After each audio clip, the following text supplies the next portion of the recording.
Testing, testing. Do you hear audio now?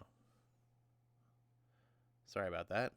I think I fixed the problem, but I'm not going to know for 8 seconds at least because of the delay. And then there's a delay of how long it takes you guys to inform me. But Streamlabs is telling me that it's sending audio. Testing. Yep. Okay, I hear myself on the iPad, so I know. You didn't miss much.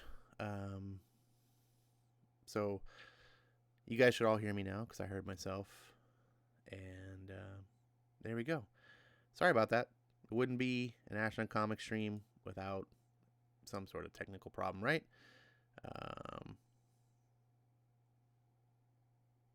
I don't know what you guys missed. So let's just go back to the comic.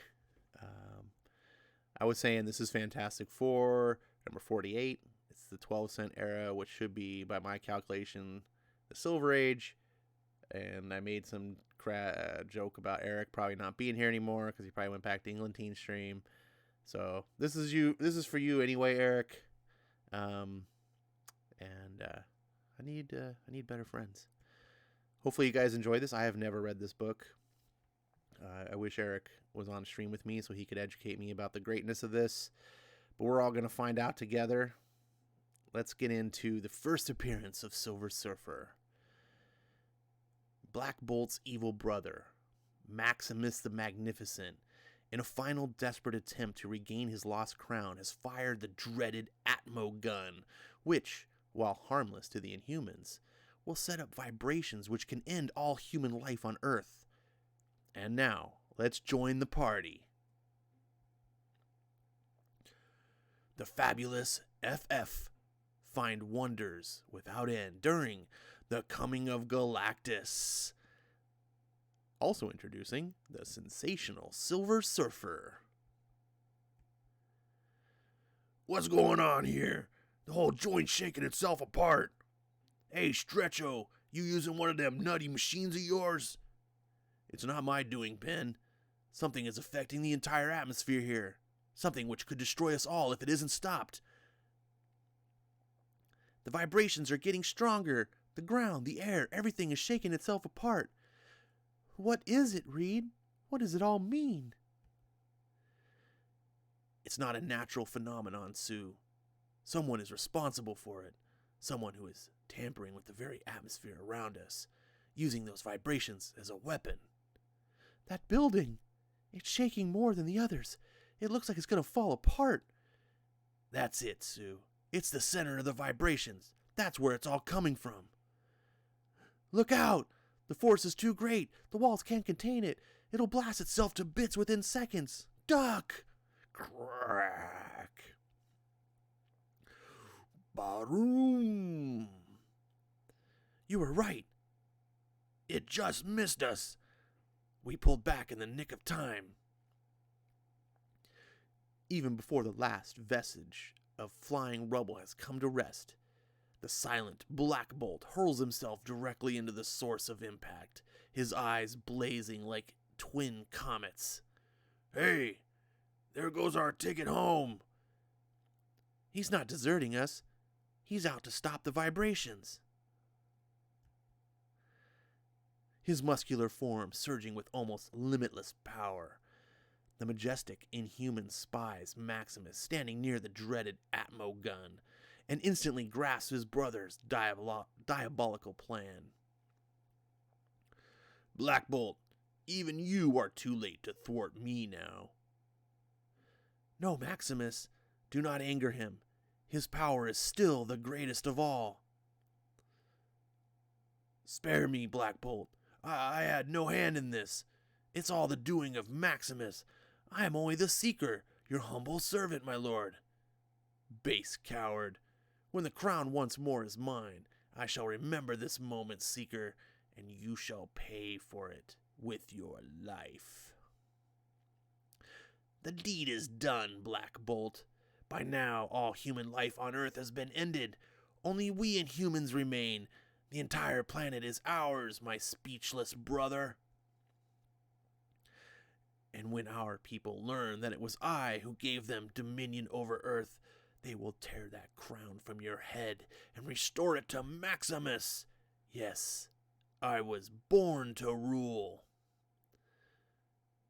For the space of a dozen heartbeats, Black Bolt stands motionless, staring at the man who chortles before him, as though seeing him for the first time. And then, in a gesture of abject loathing, of sheer contempt, he strikes. Tack! Disdainfully, Black Bolt turns away, walking to an ultrasonic video scanner as the vibrations fade into nothingness, and Maximus finds himself surrounded by Gorgon, Medusa, Crystal, and no! It isn't possible. The humans cannot still be alive. They are weaker than we. The vibration should have destroyed them all. No, Maximus. Only your ambitions have been destroyed. See, Maximus? They live. Do you know what it means? Do you understand at last? Richards was right. We are not the natural enemies of the human race. We are not inhuman. We are the same as they. Look, the vibrations did not kill them. Your plan failed. Here is the proof. On our video scanner, they live. For years we have hidden here in the Great Refuge thinking the humans would destroy us because we are a different race. But we are human too. It is only our powers that are different. No, it can't be. They must be destroyed. Earth belongs to us, to me. You are mad, Maximus. One day we shall rejoin the human race, and it is Black Bolt who shall show us the way. In all this world, it is only he who I would give my heart to. But he has a destiny to fulfill, and I must wait till it be done. But then the strain of seeing his plan of conquest fade before his eyes proves too much for the ex-monarch, as he leaps forward with a maniacal cry. No! You'll never rejoin the humans. I'll defeat you yet. You'll be prisoners of the Great Refuge forever! By reversing the charge on my Atmo gun, I can create a negative zone around our land. A zone that nothing can penetrate. The victory shall still be mine, for I am Maximus the Magnificent. Click. I like how he just walks up to the gun. You got all these superheroes, all these people around, and he just like, no. He just walks up to the machine. He did it before anyone could stop him. Yeah, you guys are slow on the reflexes there. Reed, the ground is beginning to glow. What does it mean? What will happen to us? No time to talk. Nothing can penetrate a negative zone, but it will take a few more seconds to solidify. Ben, Johnny, follow us. It's got to be now or never. I've won! I've won! Nothing can take my people from me now. We'll be together for all time, and the crown shall be mine again. I've beaten Black Bolt at last. The negative zone is solidifying too quickly, Sue. Our only chance is our force field. Or is your force field. Throw it around us, fast. One barrier can't absorb another. It'll get us through. Hey, where's the kid? I don't see Johnny. There he is. Johnny, come on. You're liable to be stuck there forever. I don't care. I won't leave without Crystal. She's got to come with us. Johnny! Johnny! Don't leave me. I love you, Johnny. No, Crystal. Your place is here with us. Let him go. Let him go. Crystal! I hate to do this, kid, but it's for your own good. You'll thank me someday. After you get through hating me. Good work, Ben. Another second would have been too late, The negative zone is almost completely solid by now. Let me go. What good's being free if I can't have Crystal? I want to stay with her. Let go. It's too late, kid. You couldn't get back now even if we helped you. Hurry, Reed. Hurry. I can't hold the force field much longer. The pressure is too strong. It's all right, darling. We're safe now. You did it. We couldn't have made it without you. The kid's quiet now. He knows he's lost her. He's taking it better than I would if anyone would have tried to separate me from Alicia. I got a feeling I'm never gonna think of him as a kid again. Hold on, drink break.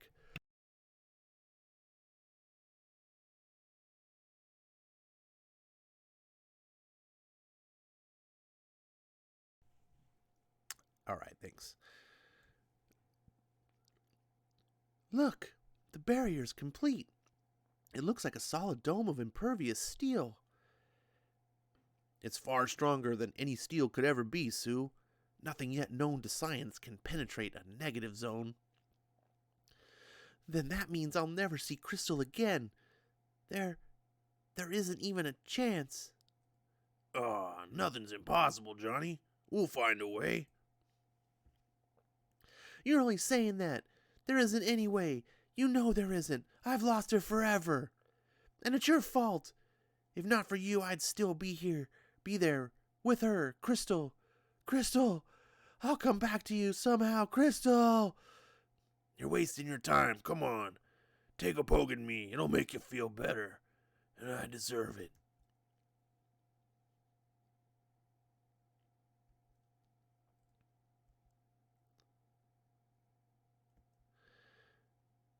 No, Ben. You did the right thing. Johnny will thank you for it someday. Yeah, sure. Look at him. You're just a big old happy bundle of gratitude. Okay. Don't baby me. I'll be all right. I can take it. Here? I can take it. But listen, Reed. Tell me Ben was right. Tell me it isn't possible that we will find a way. Someday. Say it, Reed. No, never mind. I can tell by that look in your eye. You can't lie. But you don't want to hurt me. Okay then, don't say it. I'd rather not hear it. Johnny, no man who ever lived was more proud of his brother-in-law than I am of you right now. Let's go home, lad. He couldn't promise. Or he didn't promise. He couldn't promise. But we both know one thing. We'll never give up those two kids till those two kids are together again somehow. Don't be ashamed of your tears, Johnny. I know how you feel. If I ever lost Reed, I can't even say it. Moments later, back in their chartered jet once more, the heavy-hearted foursome fly over a strange, impregnable, dome-shaped barrier. A barrier which slowly sinks lower and lower into the ground, until at last it will be lost from sight, but never from the memories of the Fantastic Four. But life goes on, and somewhere in the deep vastness of outer space, an incredible figure hurtles through the cosmos. This is a crazy segue. Just to be like, then the humans, and then, by the way, there's a guy surfing in space. A being whom we shall call the Silver Surfer, for want of a better name. It's almost like Marvel was self-aware. They're like, I don't know if his name's gonna stick. The Silver Surfer, zooming along the starways like a living comet, with the freedom and wild abandon of the wind itself. On and on he soars, dodging meteors, skirting around asteroids, rocketing from planet to planet, with entire galaxies as his ports of call, with the known universe itself as his highway. Jeez, man, that's a crazy. Like, why is he surfing through all this asteroid storm? That seems kind of dangerous. And in the fifth quadrant of the Andromeda Galaxy, an unimaginable distance from the planet Earth, there is a great consternation on the home planet of the Skrulls. I didn't know the Skrulls were in the Andromeda Galaxy. Did anyone else know that? That's new to me. That's pretty cool. Now I know which galaxy they're in. There can be no doubt. It is the Silver Surfer. Order the entire Skrull solar system blacked out at once. Faster, faster! The Silver Surfer. He must not stop here. With all our power, my lord, with all our weapons and our armaments, why do we so fear the lone Silver Surfer? It is not merely him, you fool. Have you not studied your cosmic history? Wherever he appears, it is certain that the Galactus cannot be far behind.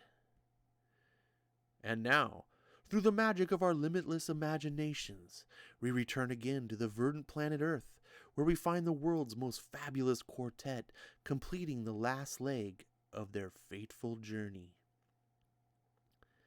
Hey, I don't get it. How come there's 2 suns up there in the sky today? Knock it off, Ben. It's way too early for the April Fool gag. Don't take my word for it, Stretcho. Take a squint yourself. I'm sorry, Ben. I've got to prepare for landing now. Save your little party pranks for later, okay? If things are quiet back home, maybe you can start working on a way to crack that barrier, Reed. Maybe I am ready for the funny farm, but dagnabbit, I do see 2 suns. Ben, what in blazes are you mumbling about? Wait, you're right. There are 2 suns. And as if that ain't bad enough, one of them's getting bigger. No, that ain't no sun. It's something else, something different. It's growing by leaps and bounds now. It's expanding, swelling, it's filling the entire sky. Reed, what is it? The whole sky seems to be aflame. I don't know. Fasten your safety belts fast. We're landing on the double. Ben, grab the stick. I'll need a co-pilot. Radio's gone dead. Getting hard to see. Seconds later, after a breathtaking descent and landing, the FF dashed from the great ship to find, where is everybody? The blame field's deserted. But how? This is normally one of the busiest airports in the East. It's that thing in the sky, that flame. People have fled in panic. Flame? That's one thing I don't have to worry about. Listen to the sounds of the shouting in the distance. Only a fear-filled crowd could make a din like that. The entire city is in turmoil. Oh, my darling, we've left a desperate, soul-searing adventure, only to return to something that seems far more dangerous, far more terrifying. Easy, Sue. There's got to be answers somewhere, and we'll find it. Flame on! Wait there. I'll see what this is about. Johnny, stop. The people are already frightened by the flame. No use. He's going too fast. He doesn't hear me. Quickly reaching the heart of the great city, the Human Torch sees a sight he is destined never to forget. The sight of a mighty metropolis in the dread grip of panic. It's like the world's gone mad. But there's one thing I don't get. The whole sky is filled with flame. But there's no heat. Nothing is burning. Nothing has been harmed. Look, up there. It's the Human Torch. He must be responsible.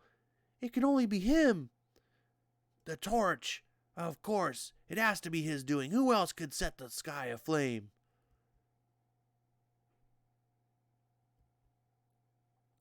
Hey, hold it. Did you lose your marbles or something? I'm trying to help. Those blockheads toss a brick at me? Will they? I'll show 'em. Angered by the crowd's attack, the quick-tempered youth carelessly flies lower, just as a powerful high-pressure water hose is turned on. And then, whoosh! We got him! This'll bring him down to where we can question him. Keep that hose on him, soak him good so he can't get away. Pretty proud of yourselves, aren't you? If I hadn't caught onto this lamppost, I would have busted my neck. Worse than that will happen to you if you don't get rid of those flames in the sky. You won't escape us now. Sheesh, they actually think I'm to blame. Meanwhile, having retrieved their speedy jet cycle, which they had left at the airport before flying to the top of the Great Refuge, Reed, Sue, and Ben zoom after the missing Johnny. I've never seen anything like it. People running wild in the streets, chaos everywhere. If only we could find Johnny. What can have happened to him? Whoa, Stretcho. I see him. He's fighting a whole blamed mob right below us. I'll let the cycle hover here while I stretch down and... Ben, what happened? Are you hurt? What made you fall? Give your gums a rest, Curly. I'm okay. But if my little pal's in trouble, it's gonna be Blue-Eyed Benjamin who gets him out of it. Geronimo!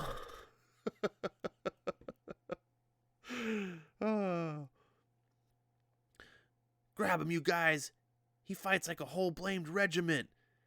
Even without my flame, nobody manhandles the torch.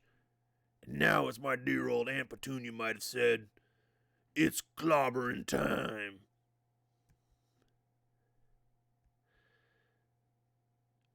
Hearing the thing's blood-curdling battle cry, the milling mob instantly loses its zest for battle as the torch attackers take to their heels. It's the thing! Let me out of here! Gangway! Ben, boy, are you a sight for sore eyes! The thing! He's coming right towards us! Look out! Run! But there's always seems to be one wise guy in every crowd. So you're the big bad thing, huh? Well, mister, you don't look so tough to me. You're breathing on my baby blues, Buttercup. Now take off before I bat you all the way from here to Yancey Street. They didn't make the thing look very big. Look at this guy. Like, he's actually taller than the thing. He's just squatting. Kirby didn't make the thing look very big. Yeah, it's time someone showed you up for the phony you are, and I'm the guy who's gonna do it. Thap.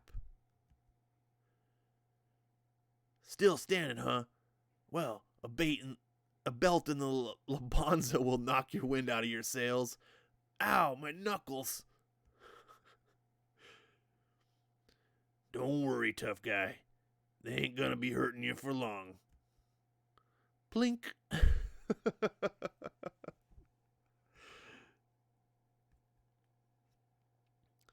You can sleep it off here, pal. You'll be sapping out in a couple of hours. Then think of the fun you'll have in the emergency ward telling everybody what a phony I am. Hey, Ben. Ben, look. The sky's all clear again. The flames are gone. I don't get it. That makes two of us. Let's see if old Stretch has the answer. Though even if he don't, that won't stop him from chewing our ears off anyhow. Johnny, you shouldn't have gone off on your own that way. If not for Ben, you might have been hurt. Let it ride, honey. He doesn't need lecturing now. Damn, you tell him. You tell her, Reed. Whoo! This is a 60s comic. This would not fly today. Holy crap. Man, Reed went full-on misogynist on her ass.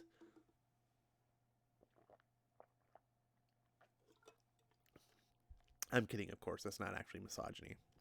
That's what's called dominant male. Nothing more we can do here, guys. What say we head back to our HQ? But what's been happening, Reed? Haven't you any ideas? Maybe they're just advertising some new Joseph E. Levine movie. Oh, I actually know what that is. That's crazy. All we can be sure of is we're facing a power that may be greater than any we've ever battled before. Now climb aboard. I'm anxious to work this out in the lab.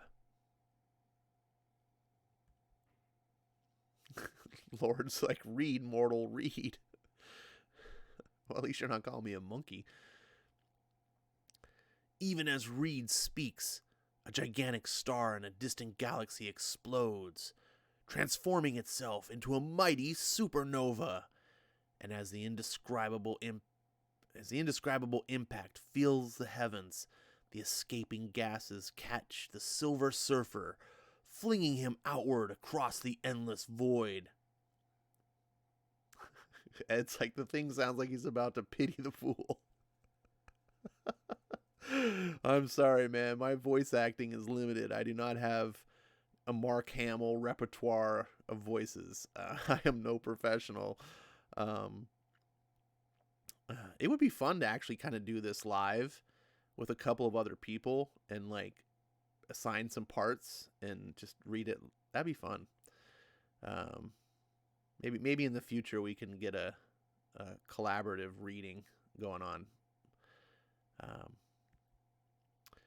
Further and further travels the strange space wanderer, riding the shockwaves, the rolling gases across countless light years, heading in the direction of the Milky Way, in which nestles our own solar system and the planet Earth.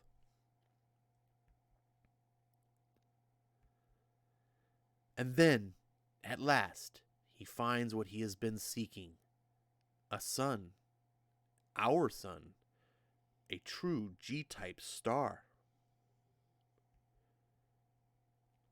Instantly, he realizes that such a sun must contain, among its satellites, at least one planet with the energy and the elemental resources so necessary to the great Galactus. But by now, the FF have reached the Baxter building where we find... Alicia, baby, are you okay? I told you I'd come back before you knew it. What does Reed expect me to do while he locks himself in that lab for hours on end? I think he expects you to get in this kitchen and make him a sandwich. Ba-dum-bum. Oh, Ash just became the misogynist. Oh, no. As I lose viewers left and right. The flames in the sky are gone. The danger seems to be over. But you'd think he'd remember his wife. Even Mrs. Reed Richards might like to be taken out to dinner once in a while. Jeez, lady. Dude.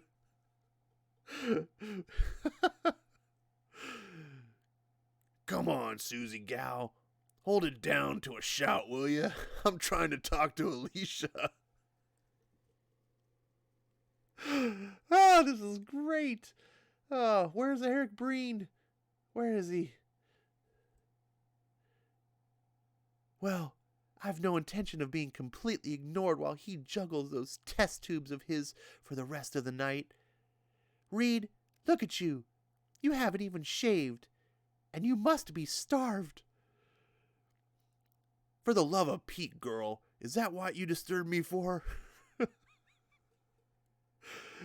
Dang, Sue, he is starved because you're not making him a sandwich. Come on. What's going on? Don't you love your man? Disturbed you? All I wanted was, oh, he broke the connection. Damn. Oh, damn. Reed is straight up alpha male. If he thinks he can shut me out of his life. You're making a mountain out of a mouse hole, kid. He still loves you, but he's got a job to do. Men, you always side with each other. Uh-oh. Hey, Johnny, how come all females are so... Uh-oh, now what are you looking at? I don't get it, Ben. It's like this whole world is going crazy. Look out here and tell me if I'm seeing things.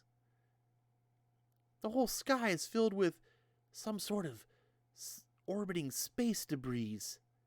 It's so thick you can just barely see the sky through it. No one seems alarmed at this. Like, Johnny Storm is just kind of mildly curious. So, looks like we're both losing our marbles. Looks like we're both losing our marbles, because I see it too. Within seconds, everyone has seen the awesome phenomenon. Soon, high-flying copters, loaded with scientific equipment, take to the sky in a vain effort to solve the nightmarish puzzle. It's as though some giant unseen power is toying with us. And, back atop the famous Baxter building, Sue, darling, you can't come in now, not yet. But you've been working for hours, without food, without rest. I won't stand for it. You're my husband now, Reed Richards, and I want to keep you healthy. This is so rad. Why have I been missing this my entire life? The world won't come to an end if you take time out for dinner. I wish I could be sure.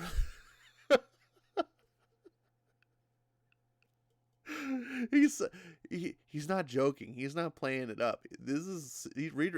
I wish I could be sure of that, says Reed Richards. What? What do you mean?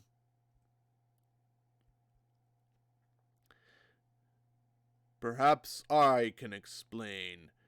I have been causing those phenomenon in the skies above Earth with my matter mobilizer. But when I saw that my artificial fire shield caused panic among the humans, I substituted inorganic space debris in its place. The Watcher? But I thought you were pledged never to interfere with other worlds.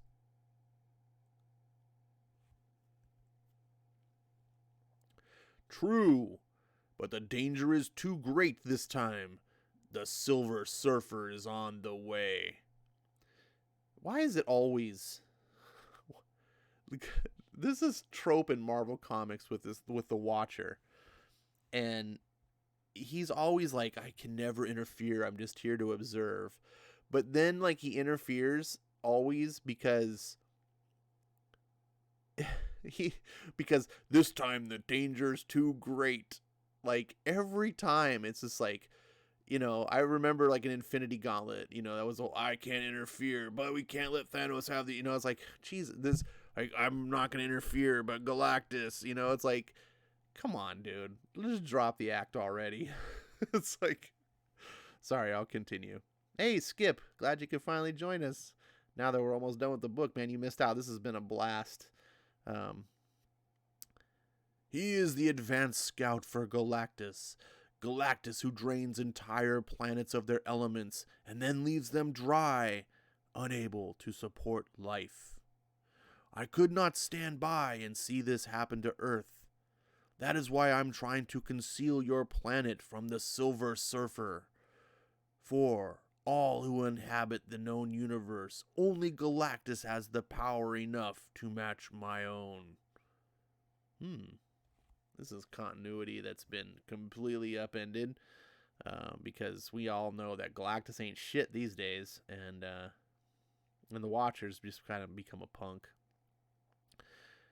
Editorial note, as all true Marvelites know, the Watcher is a being from another galaxy, from a far older civilization, whose mission it is to watch and record the history of the cosmos. He and the FF have met a number of times in the past. Stan.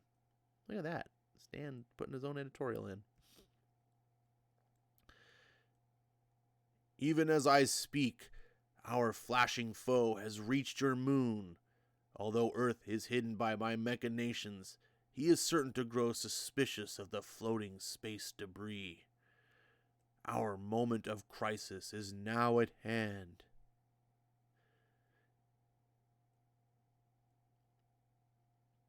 Yeah, Lost Sheep is here. Yeah, you boo Skip. apparently Nalo's more interesting than me. I just feel low. That's sad. I'm having self-pity. Back to the comic book.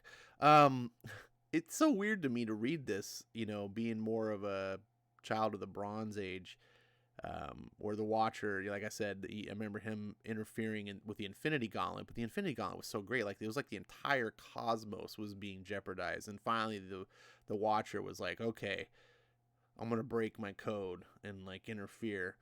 But here, reading this is like, I can't interfere in anything except I saw Earth was gonna get devoured by Galactus, so I thought I'll just interfere. It's like, wait, what? Doesn't Galactus? Why didn't you interfere in all those other planets like Galactus? I don't know, Watcher. Whatever. Let's see. And the Watcher's grave concern is well warranted, for at the precise instant the Silver Surfer penetrates the rocky barrier around the Earth with consummate skill.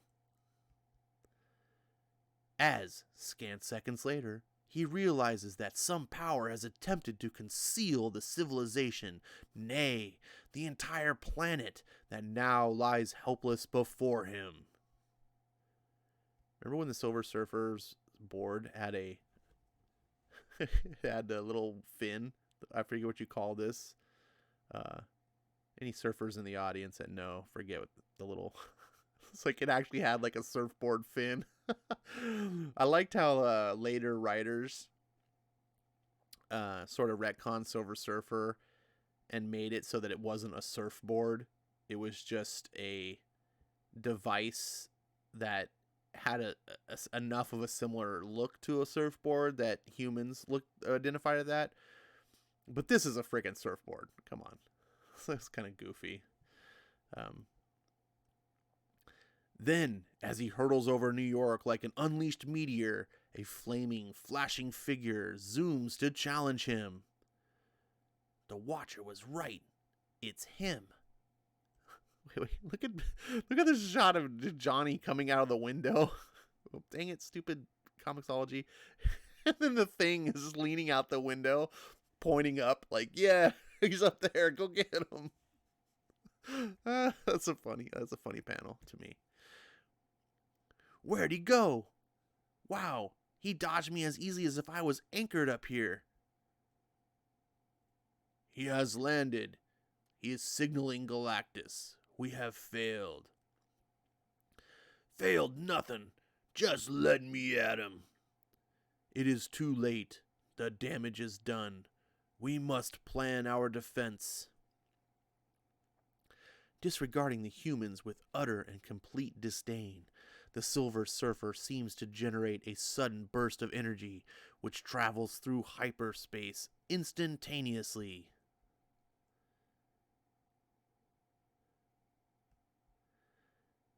And a split second later, no Thing. Oh, that's not Thing talking, sorry. And a split second later, no Thing. He's no longer our problem. We must prepare for Galactus. You do the preparing, pal. I'm more the clobbering type. Bok.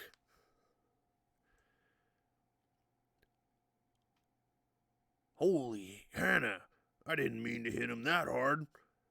You gonna get him, Johnny, before he hits the ground. I've warned you 1,000 times about learning to control your temper, Ben. Don't worry, big buddy. I'll be able to break his fall. I don't get it. He bounced back like he wanted to fall off the roof. He did wish to. A mere fall cannot hurt the Silver Surfer. It was simply the easiest way for him to depart. You must forget about him who rides the skyways. The danger is Galactus, for he is the ultimate danger, perhaps the final danger. I sense his universe-spanning sphere entering Earth's atmosphere now. He has received the Silver One's signal.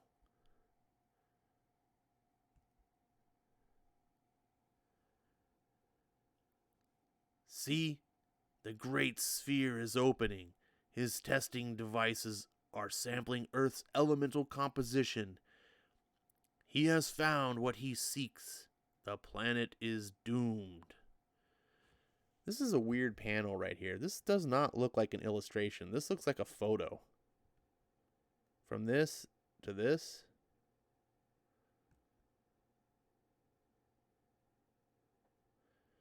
It's definitely some sort of different art. And that cityscape looks like a photo. I don't know. Maybe Kirby was experimenting with something. His gizmos are floating back into the ship. He's heading this way again. He zeroed on where the Silver Surfer signal came from. Stand your ground. Henceforth, there shall be no place to run. His ship is bigger than it seemed. It must be a giant. He is what he wishes to be. He is Galactus. My journey has ended. This planet shall sustain me until it has been drained of all elemental life. So speaks Galactus. Next issue. Prepare for the wonderment without end. Marvels without measure. Scenes of mind-staggering fantasy. Super galactic grandeur. Soul-searing spectacle. For the greatest grand adventure thrill of all. You dare not miss it. So speak Stan and Jack. Nuff said. Boom. That was terrific. I don't know what you guys thought, but man, that kind of all the Silver Age stuff. I'm not a big Silver Age guy typically, but there's something about the stylistic writing, that was prominent. It reminded me a lot of what I loved about the original Star Trek. It just, I don't know. I'm sure it has a lot to do with just cultural norms of the day, but and of course, they're both sci-fi, and the takes on sci-fi of people in the 60s. It was a much different world back then. The generation that was running the country had, fought in World War II, and it's just different times. But that was a lot of fun. I really enjoy Alpha Reed and go make me a sandwich, Sue. Like that was fun. Like you just could not do that today. If anything, it's like the opposite, man. Sue just browbeats Richards today. Like, Richards is just a bad dude. It's like he doesn't take care of his kids and stuff like that. It's the writing of the Fantastic Four today is so different. But I hope you guys enjoyed it. It took a little bit longer to read, partly because the comics were longer. Well, it was 20 pages. That's strange. So solid 20 pages, but man, they really crammed a lot more words and story into the book than your typical comic today, which is just written, the decompression for the trade. Whoo. So, Ryuk says, not gonna lie, I like the purple and blue color scheme more. Yeah, I think so. It is kind of striking if you're not used to it. You see the original colors of Galactus, like, whoa. Skip says, harkens back to a different time, and I like how they approach sci-fi. Yeah, there was a lot more, it almost seemed like a lot more imagination to sci-fi, because there was so much less understood. So they had to rely more on just crazy, weird, really just like fantasy. Skip says, I think you would appreciate Hickman's FF. He addresses that stuff directly in a most awesome way. Well, I'm glad you bring that up because this was sort of a filler issue. I was going to originally start reading Hickman's Fantastic Four tonight, but the stream started off pretty slow.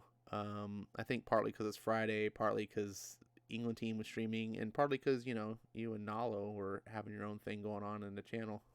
I don't know what's going on. Anyways, so I was like, I don't want to really start a series book tonight. So I'll just do a one shot. I thought it would be fitting too to have the first appearance of Galactus, and then bookended with the, the death. Not the first. First appearance of Silver Surfer. I know it's also first appearance of Galactus, but first appearance of Silver Surfer, bookending with the death of Silver Surfer. So now we got to see where he started and where he ends. So now that there's more of you guys here, how's everyone who joined up late doing? Let's see. Skip says that Nairo is the best ever. I don't know who Nairo is. Let's see. Lost Sheep. I still like when Reed and Sue got married. All the Marvel superheroes fought enemy of the Fantastic Four. I've never read the Fantastic Four wedding. That's probably something I should go back and do as well. Losh says I can boogie board but never surf before. Yeah, me too. When I was a kid, I used to be big into boogie boarding. Never surfed. But I'm also like, me and the beach don't get along. I'm Norwegian heritage, and I'm very pale skinned, and I burn bad. I've actually had the pleasure of suffering 2nd-degree burns from the sun. Now, you haven't lived until you've had 2nd-degree burns from the sun. It's like, and yeah, that was one of the craziest experiences in my life. And for the record, I hate you, Florida. Florida was where it happened, much closer to the equator. And I was like a little kid running around the beaches all day. Yeah, I had blisters on my body the size of golf balls, all over my body. I was bedridden. It was pretty terrible. Let's see.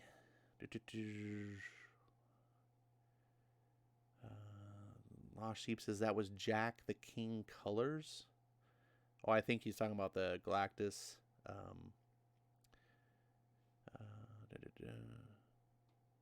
Let's see. Skip says, haha, me and Nalo sabotaged the Hickman Fantastic Four. Yeah, another thing, too, is funny. I was going to start, like, Jimmy's been begging me to do it, and then he's nowhere to be seen. So, Jimmy, you're lucky I like you. I paused it. By the way, everyone that's here, I'm altering the schedule. I almost didn't even do the stream tonight. Had some things come up. Started it at the last minute. I was going to cancel it, but then I was like, man, that's like, I'm not even giving word that I'm canceling it. So I'm just going to go ahead and do it. So it's been pretty rough, but I'm altering the schedule. I'm going to be doing Sunday, Tuesday, and Thursdays. I think that's going to work a little bit better.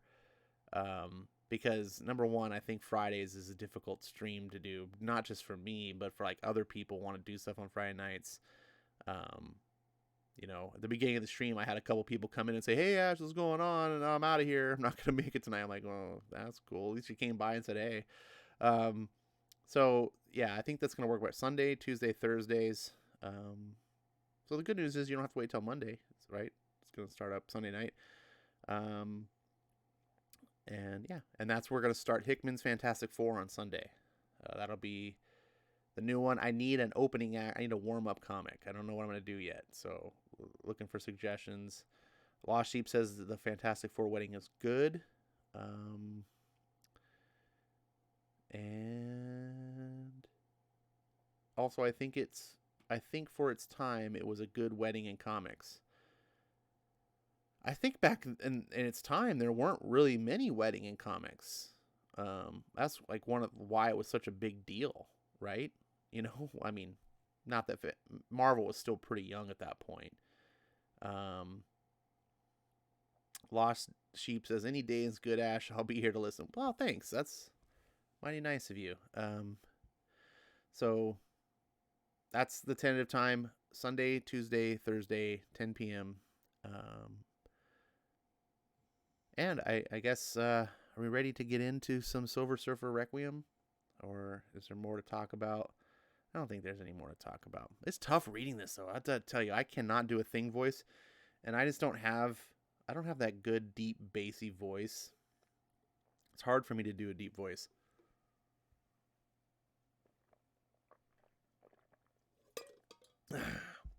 Excuse me. Probably should mute, but we're all family here, right? So yeah, it really like scratches in my throat. Then it makes it really difficult to do any other voice, like even normal. So I don't know how voice actors do it. It makes you get a really strong appreciation if you try to do any voices at all. And I try to do some voice variation because if I read everything with just my voice, then it might be hard to pay attention to who's talking. At least that's the way I take it. Plus, it makes it a little bit of fun if I try to ham it up a little bit. And I think that's what made that last issue. I really want to do some more Silver Age Stan Lee stuff because hamming it up was, I thought, made it more fun. I don't know what you guys thought, but in the modern comics, I don't know. You can do it with, I guess, a Gabby Rivera book, but anyways, let's get into Silver Surfer Requiem Part 4 of 4.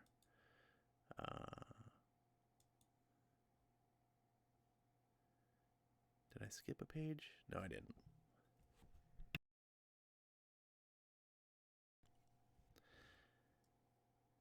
A trail of silver passes through the heavens, traveling at the speed of starlight. Ships drawn to investigate come alongside, but do not approach further. They pass in silence.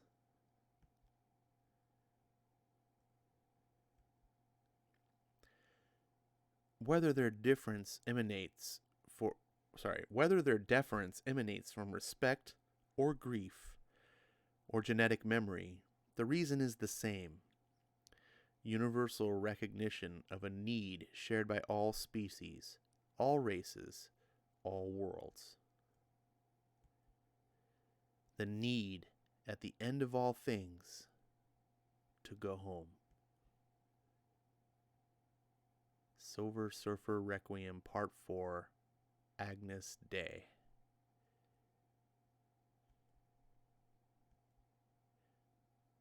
Home. Zenla. Home.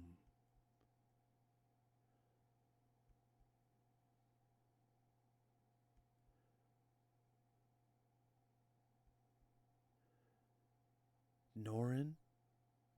Norin? Norin? Shala Ball? Yes, my love. You're home. Be at peace. Rest. You've come a long, very long way. And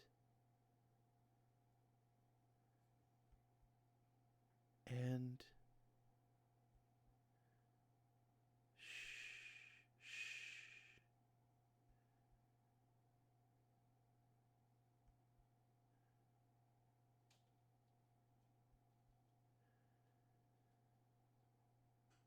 Though we have had only a few days in which to assess your condition, it is our consensus that there is nothing that our science can do to help you.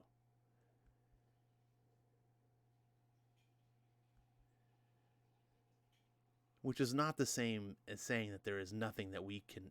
Wait. I love when I mess up the voices. Which is not the same as saying that there is nothing that we can try.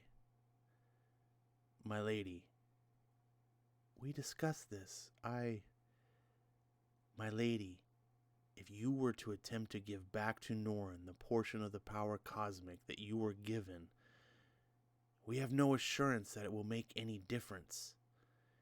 and in our considered opinion, it could do great harm. It could kill you, my lady.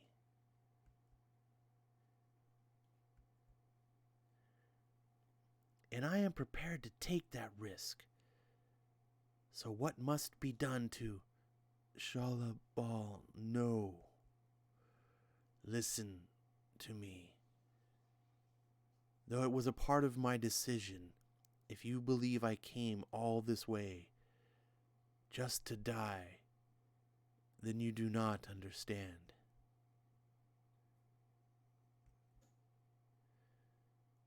I came also to know that you live, to see you alive, so that I may carry what vision across with me when the darkness comes.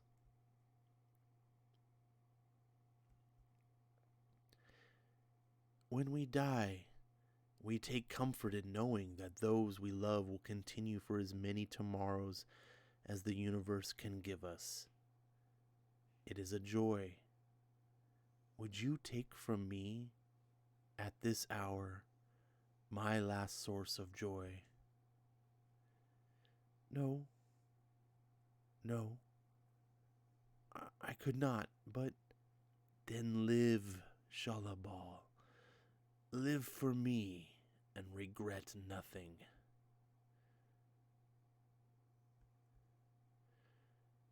Because I do not regret a moment spent living for you and for our people. Live, live, live.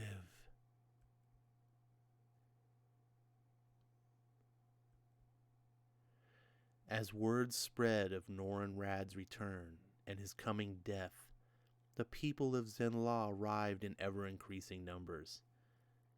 They came to thank him for saving them, and their world, and their children, and their children's children, for untold generations to come.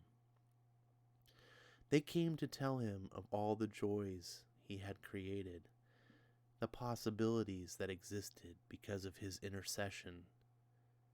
They came to say goodbye.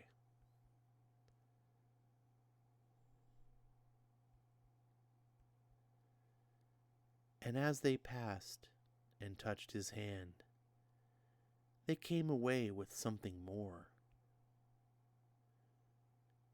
A touch of something greater.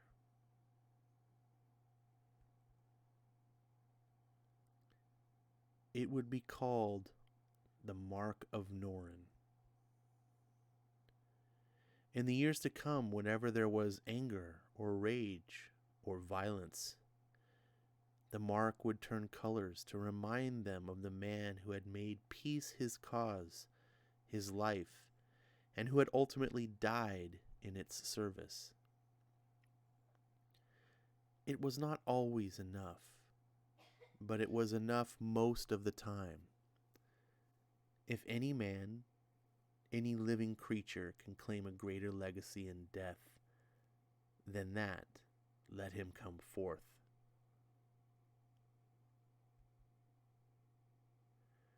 And as they passed and touched his hand, reading moment. I was not paying attention. Sorry. They came for days on end, and though the physicians urged him to withdraw, that enough was well and duly enough. Norin remained, and took comfort and solace in their words, their tears, their stories, and their lives. For he had saved them all from Galactus at the cost of his own life, and such deeds are not soon forgotten. Nor are the signs and portents of that day forgotten. Such is the shadow cast by the great machine used by Galactus to devour the worlds he encountered. No! Such memories are ingrained upon the soul, written in the genetic code in images of fire and terror.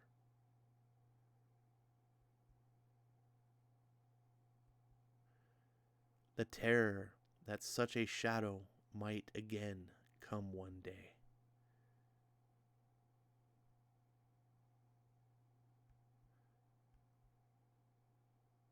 Norin, what are you? I must go to him. No! I saved Zenla by pledging my life to Galactus. With my life about to end, he may have decided to finish that which he began. If I can turn his wrath from our world to me, then perhaps we can yet... Norin, please, don't do this. My lady, we have received a message from the ship. It was broadcast on every frequency known to our science, to ensure we did not miss it. Galactus says, Norin Rad, come forth.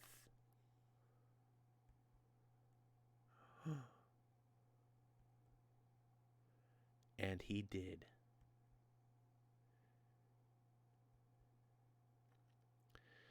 So it was that Norin Rad, who had known the infinite freedom of space and ridden the cosmic currents across all of time and space, was carried on the backs of his people, no longer able to even walk.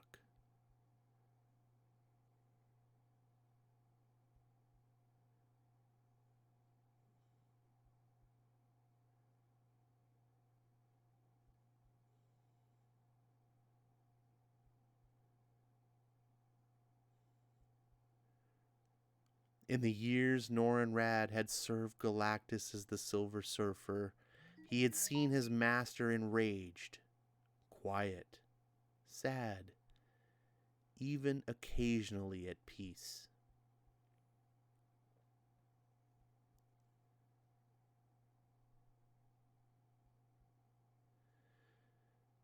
But now, in the face that had watched whole worlds destroyed without a flicker of emotion, for the first time, he saw grief. And a thought entered his mind from without, as familiar and intimate as a whisper. I do not know that I can save you, but I can try.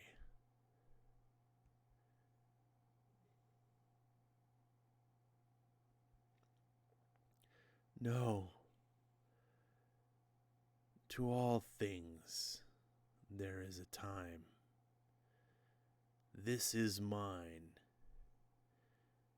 But I would ask a favor.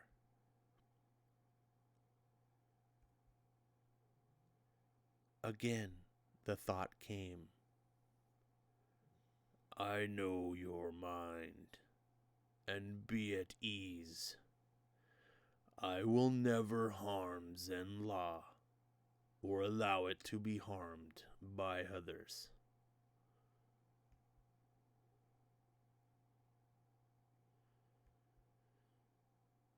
I would never allow anyone to harm the world that was the heart and soul of the most honorable being I have ever known.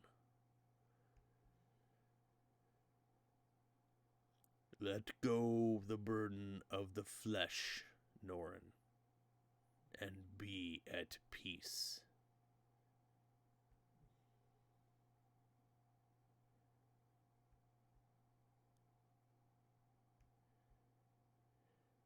I'm flying, Shala Ball. Do you see me? I'm flying. I'm flying.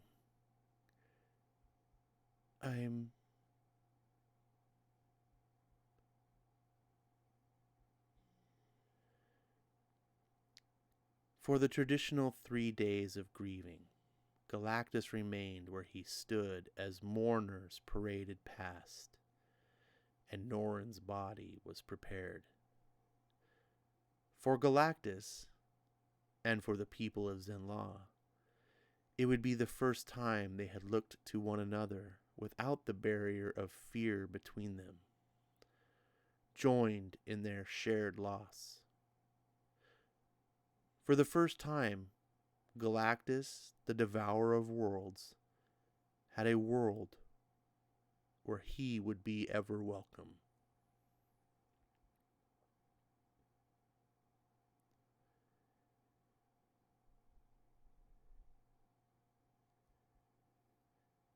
Goodbye, my love.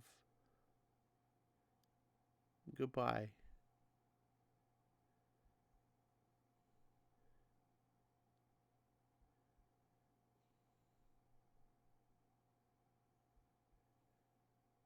Galactus, if you would truly honor he who was my love and my heart and my life, then I would ask something of you.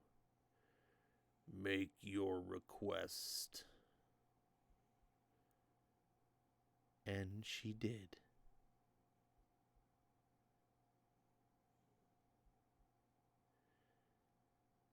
Moments later, Galactus' ship rose, tearing through the sky toward the stars.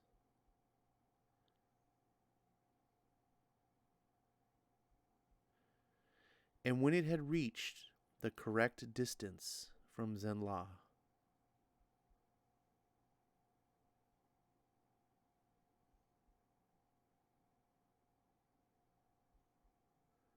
Galactus kept his promise.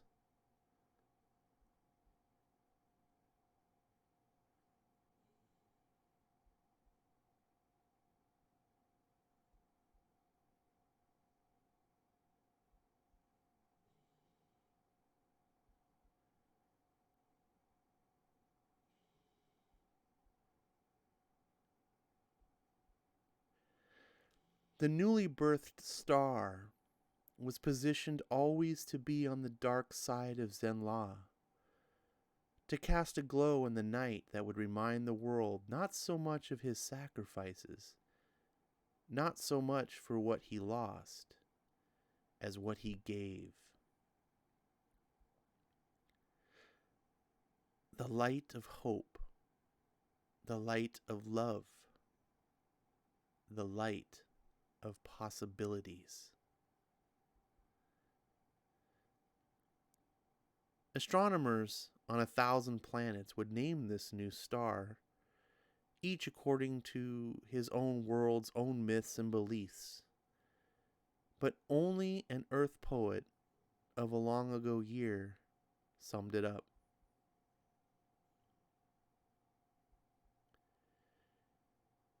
When he shall die, take him and cut him into little stars. And he shall make the face of heaven so fine that all the world will be in love with the night, and pay no worship to the garish sun.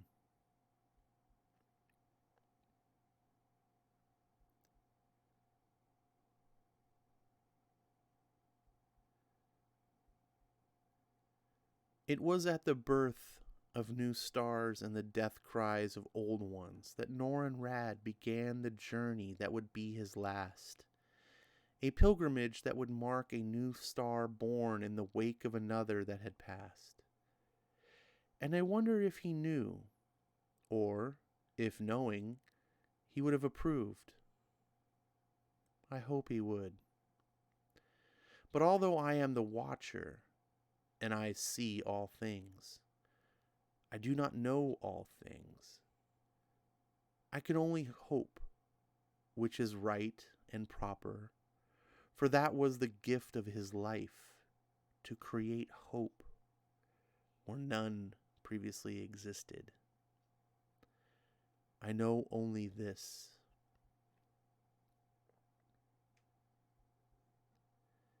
that his name was Norin Rad, once the Silver Surfer herald of Galactus, that his actions saved the lives of billions, that he was my friend, and that he shall be missed. The end.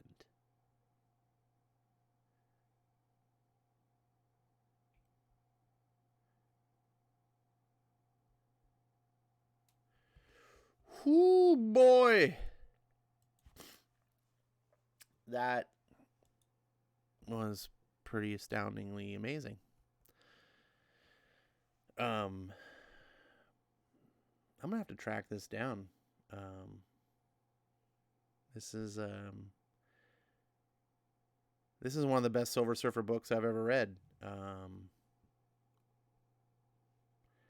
It's very interesting. It's not often you can do death of a hero stories. You know, they've done it with Superman, but I always thought it was pretty contrived and trite. I was always disappointed with the death of Superman because it just felt like a marketing gimmick. In the New 52, they actually did the death of Superman all over again, but not with Doomsday. They killed off the New 52 Superman. And because of the circumstances, if you're not familiar with DC and stuff, I don't want to spoil anything. But you should really go read basically the last trade paperback of the New 52 Superman. It concludes his run, and it kind of leads into the rebirth for Superman, which would be a great element to pick up the Tomasi Superman, which starts rebirth. But this is done even better than that, in my opinion. Of course, Assad Rabique's art is just mind-blowing. Like, it's just so gorgeous. It's not your just typical comic book art, but Straczynski is a masterful enough writer that he doesn't write a standard style comic book. It's just suited, especially this last issue. It's just so well suited to just let Straczynski almost tell it like a poem of Silver Surfer's life, you know, in his death, his end, and just let Assad just draw beautiful imagery. So, yeah, I really enjoyed reading this. Really well scripted. I think the narration was beautiful. I don't necessarily think like this is the greatest plot line ever or anything like that. I think this was Straczynski just trying to tell the tragedy of a great hero coming to his end and what it actually means, because a hero exists not for himself, but it's the impact that they have on everyone else. And I think what got me for this book was seeing that Straczynski writes. He doesn't write Silver Surfer like look at how amazing he was and stuff like that. He doesn't ever try to glorify Silver Surfer at all. All he does is just show you the lives that he touched and what it did for them. And you know, this was great for me. Like I said, Silver Surfer is one of my favorite comic book characters of all time.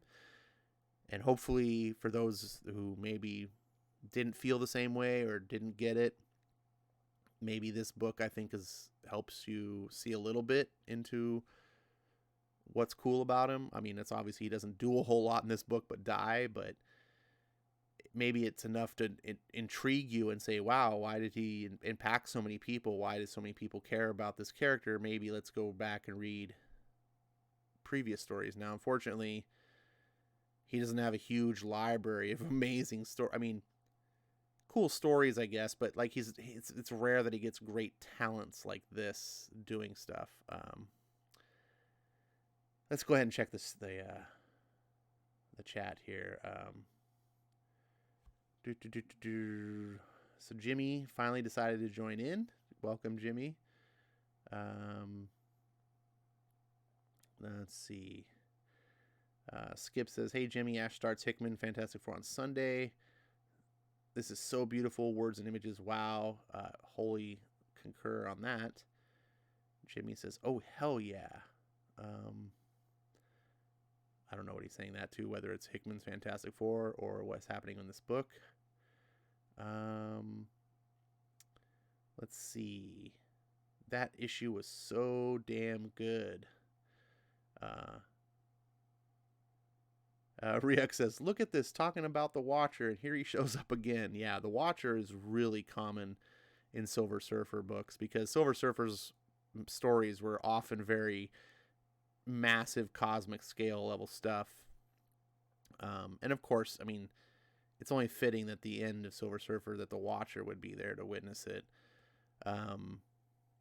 But yeah, it's cool, man. I Rabik's imagery of these characters. Look at this shot of Galactus here. That's so good, man.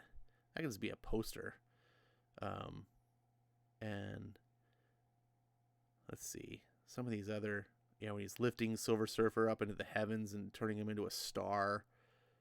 That's just fantastic. I love this shot here. Even though it's really probably not his best artwork, I like the composition because the first 3 books featured these characters and seeing them look up into the star. Now, there is one moment that I had to ignore, a little bit of science that seemed to be ignored in this comic book. Zen-La is in another galaxy. Like, Zen-La is billions of light years away. Silver Surfer was created, turned into a star or whatever. People on Earth would not see that star for billions of years. You wouldn't see Spider-Man looking up in the sky and being like, oh, hey, look, there's a new star in the sky. I'm just ignore that. Like, that ruins the poetry of it all, I guess, the romanticism. But anyways, yeah, they don't show much of the Watcher, but he just makes him look cool, makes the Watcher look ominous and not like a goofball. Like, he's often drawn as this gigantic head on a skinny body. Assad, imagines him more as this cosmic being, which I like. Let's see what else. Oh, Marania showed up. Hey, Marania. It says, death in comic books of heroes and villains is really only effective and meaningful if the hero and villain stay dead. Yeah, yes and no. I was talking about the Superman 52 death a little bit earlier. I'm not sure if you were here when I said that, but one of the things about that death is that Superman stays dead. So unlike the original death of Superman, which most people know, and he didn't stay dead, and we all knew he wasn't going to stay dead. One of the things I like about the new 52 Superman death is he's dead. Superman died, and it was a real death. I suppose he could come back. I mean, they bring back everyone. I don't know, but at all intents and purposes, he's dead. And then people go, well, I want to know, Ash, how was Superman running around then? Well, there's an explanation. And I'm not going to spoil that right now, but the Superman that's around now was not the New 52 Superman. But this book, obviously Silver Surfer's not dead, right? I mean, Donny Cates is telling stories of Silver Surfer right now. So I don't actually know. If someone could explain to me why this book, Silver Surfer Requiem, happens, but Silver Surfer's still running around. Is it because this was just a what if story, like out of continuity, just like doesn't actually, I don't know. Maybe that's the case, but yeah, he's obviously Silver Surfer's not dead. And it was highly effective. I guess that's my argument. Like, it was highly effective. Even knowing, reading this, like, oh, Silver Surfer's gonna die, but he's not really, like, even knowing going into that, I still read this story and it was moving, and that's the testimony to the writing, in my opinion. I hope everyone else had similar opinions. Let's see. Jimmy says, My LCS opened back up today, and they had a Shield #1 signed by Weaver for $5. Not the best condition, but still good. All right, cool. Glad to know that you are not in lockdown, and that comic book stores can open back up. It's going to be a weird situation with some states opening up. Some comic book stores can open, but other states can't, especially being California and New York, which sell the lion's share of comics. So now the publishers are in a real bind because you've got all these comic book stores throughout parts of the country that are opened up, but now the publishers are like, well, we're not giving you comics. So like, they're like, we're open, but there's no comics to sell. Or does Marvel and DC like say, well, we're going to sell comics, but New York and California can't sell comics? It's a weird situation. What do you do? Let's see. Skip says, I'm skipping ahead here. Jimmy Jasinski is a world-class writer. His stuff is never bad. It's either just okay or fantastic. I've heard differing opinions. I personally haven't read anything bad by Straczynski. I don't know. This was even better than I expected it to be, so bravo. I think Silver Surfer is very hard to write correctly and hard to do well. I think it's a very strong challenge to make a Silver Surfer story great, but this story, and I talk about this all the time, people don't understand. When I compare, I say Silver Surfer is Marvel's version of Superman. And a lot of people are like, what, are you kidding? Are you high? And I'm like, I don't mean like it's Marvel's version of Superman in the sense like he's the same power set or the same look. I mean it as an essence of a character and what the character represents, right? Superman is sort of like the Jesus figure, right? Silver Surfer is also kind of in that way. They're also very much, what's the term? Oh gosh, paragons, right? They're just these ultimately like good people that bring hope and everything and sacrifice everything for everyone else. And the way people look at them is the symbol of hope. If you read the story that we just got done reading, it's definitely a Silver Surfer story, but you could kind of see how it would be fitting of a Superman story as well. If you could almost like adapt the story and retell it as if Superman got some, and then all the universe came and to be like, oh, Superman, we honor him, and just they both inspire the same feeling from me, and then I think that's why I love both characters.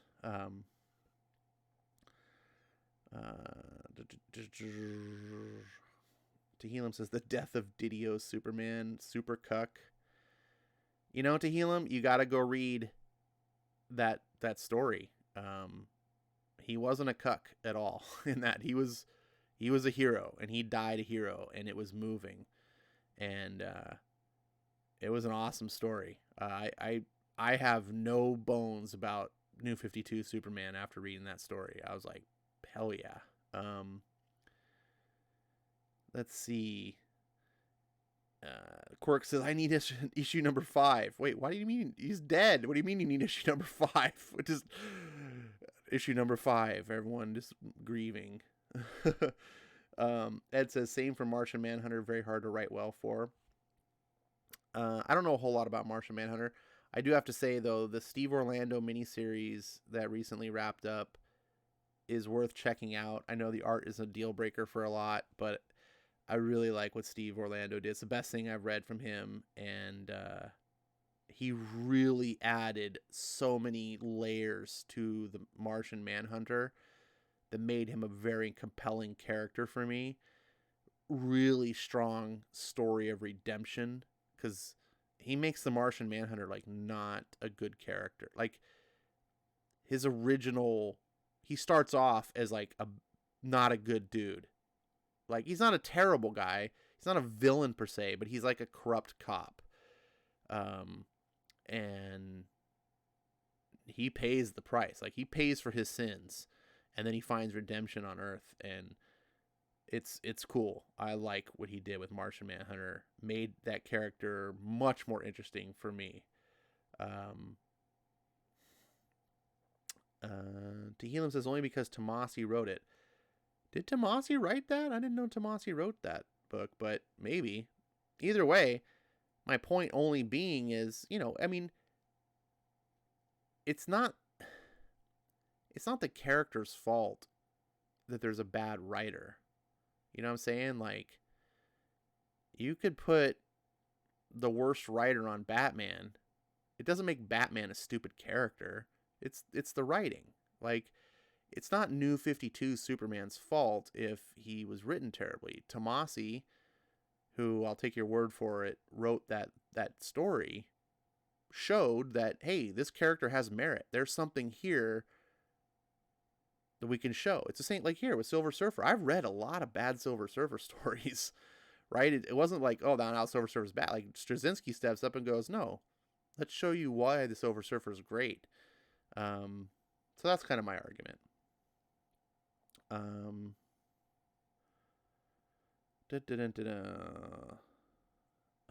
Comics Quirks with Jimmy. Tomasi did write it. No, I mean, I'm not saying he's lying. I just didn't know. Let's see.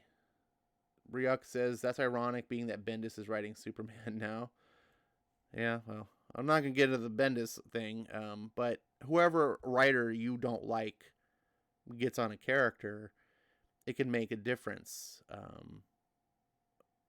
And if a writer is really good, like Venditti on Hawkman, can take a character that no one cares about and write epic level stories. It's really in the writing. And, I'm not necessarily a fan of the New 52. I definitely prefer the Rebirth version. Well, Rebirth Superman's actually not. It's just classics. I prefer classic Superman. But Tomasi, the New 52 Superman, that was a New 52 Superman story, and it was fantastic. And I have no gripes. Now, does that mean that someone previous could have wrote shitty New Superman stories? Of course. But that was because the writing was terrible. Anyways, I went on long enough for this. On Sunday, I'm going to be doing Hickman's Fantastic Four because, I don't know, some people have said that they want me to read it. I don't have a warm-up book to do before it, so I'm still thinking. Yeah, Marania makes a good comment, like Frank Miller elevated Daredevil. That totally makes sense to me. I think pre-Miller Daredevil was okay. He's kind of there, and then Frank Miller kind of came in and was like, let's make more to this. React says, but I will, that is fair statement, because a bad is on the character doesn't completely ruin the character. I suppose that's true as well. It can ruin the experience for fans of that character, though. Tom King ruined my experience for Batman, for sure. It can be hard. It just can be painful to read. But the character still goes on, and then you go read, what Tomasi's doing with Batman, what James Tynan's doing with Batman. You're like, oh, this is fun. The character still, the potential is there. Tehillim says, warm up America. So what I've decided to do with this particular show is I'm going to do basically two series. I'm not going to do as many one-shot books, although doing that Fantastic Four tonight was pretty fun. What I might be doing is I'm going to keep the main event book, a book that I've never read before. And we'll do a series, usually, 4 to 6 issues of something. It's like a story arc or a mini series. And it'll be something I've never read before so that we can read it. And not only will you get the experience of the story being read, but I'll be able to react to it and kind of give my opinion and be like, oh, either I loved it or hated it or what, And then the warm-up book will either be something like a one-shot, like tonight when I did the first appearance of Silver Surfer, just to be like, hey, this will be an interesting read. And I actually think it paired really well. Or I'm going to do another series, most likely a book that I have read, but I want to like share, because there's a lot of good stuff out there that I want to share with you guys, that I just love, and say, man, this book means a lot to me. And maybe you've read it already and or maybe you haven't, but either way, it's a good book to revisit because I haven't read them in a long time. And so, or, we'll alternate it and maybe throw in America once in a while. I didn't want to do America for like 6 episodes in a row though, because I don't think everyone is in love with it. And I think it kind of gets old doing that. So I think every once in a while we bring an America issue in. It'll be fun. Like, let's have a gaff and just laugh at them, and then put it away for a little bit so it doesn't wear out its welcome. I had a ball reading that old Fantastic Four issue, like the 60s camp level. Dude, Reed Richards, like basically putting his balls in Sue's mouth, like just like shut up and make me a sandwich. It wasn't quite that bad, but it was like, holy crap, I've never seen Reed Richards so just alpha male. It was so cool. And Reed Richards being like so 60s, like woman, housewifey, kind of like this, the stereotype. I love stereotypes. I think they can be really fun to play up on. It's not so much that I want to encourage misogyny or sexism or anything like that. It's just enjoying the campiness of the era, and having fun with it. Especially when it contrasts so much with today, where, Sue just busts Reed's balls, and, Reed's just this guy who's like failed husband, failed father, can't ever do anything right, even though he's the most brilliant person on the planet, or at least he was until Marvel brought in a bunch of little black girls to always, be the smartest people, because apparently young black girls are the smartest people, like always. But Reed Richards takes a back seat. Ed says, your America voice is great though. Well, thanks, man. I don't think it's great, but if you're enjoying it,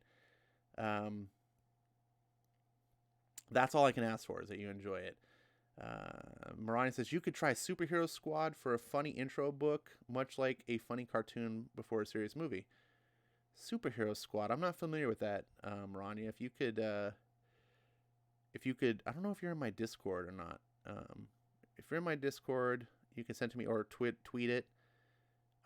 Anyone can, you guys, by the way, my DMs are open, whatever. If you want to tweet me things and say, hey, check out this book, maybe this will be fun to read, I'm always willing to check it out. I'm not going to warm up with S.H.I.E.L.D. and make it a Hickman stream. And Skip and Tosh already did S.H.I.E.L.D.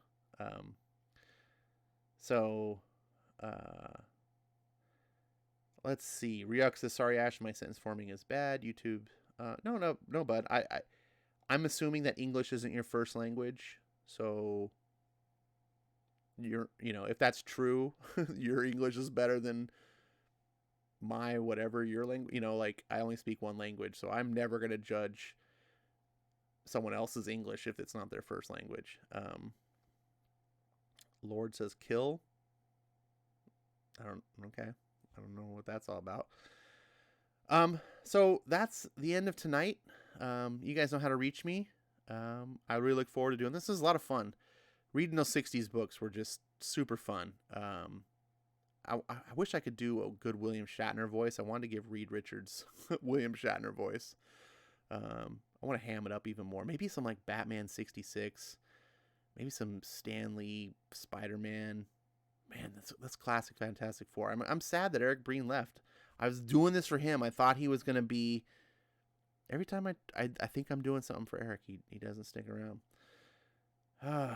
Man, I'm a failure. Ronnie says, it's the Marvel heroes written for kids. They're along the lines of DC comic strip you mentioned in the other episode. Oh, okay. I just haven't... I don't think I've heard of it. If it's done well, that'd be fun to read. Or if it's done really bad and it's fun to roast, that would be fun too. But if it's just like painful, bad, or boring, then yeah. Ryuk says, nope, just horrible multitasking. Oh, okay. Well, that's fine too, I guess. Anyways, I always love you guys. The fact that you're here, it just keeps me going, keeps me encouraged. Managed to get into double digits listening to me read a I don't say a stupid comic, if you know what I'm saying. Me reading a comic book online. Hopefully, I'm not going to keep going. That's all there is. I look forward to Sunday. Remember, 10 p.m. Sunday. Jonathan Hickman's Fantastic Four. Everyone's been telling me it's the bee's knees. I've never read it. I've been looking forward to reading it, and I figure this is going to be the way to get me to do it. So be it. And we'll have a surprise opening book. I will see you then. Same bat time, same bat channel.